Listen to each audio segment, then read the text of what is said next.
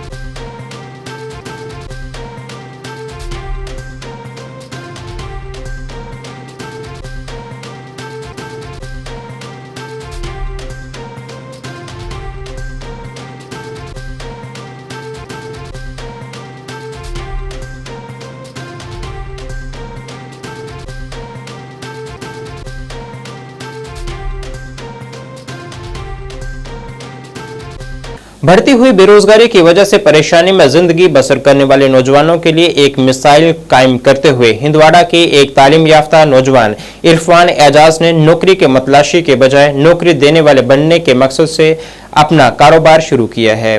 इसने सोपुर कपवाड़ा सड़क के साथ अपने गांव वुवदपुरा में पुरानी किस्म की झोंपड़ियों को कायम करके कश्मीरी सकाफत को जिंदा करने की कोशिश की है। यहाँ सयाह आराम कर सकते हैं और अपने पसंदीदा खाने को पसंद कर सकते हैं। झोंपड़ियाँ कदीम कश्मीर की बेहतरीन मिसाल हैं और सकाफती अहमियत को वाज़ा करती हैं।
मेरा नाम इरफान एजाज है, मैं हंदवारा जम्मू कश्मीर से।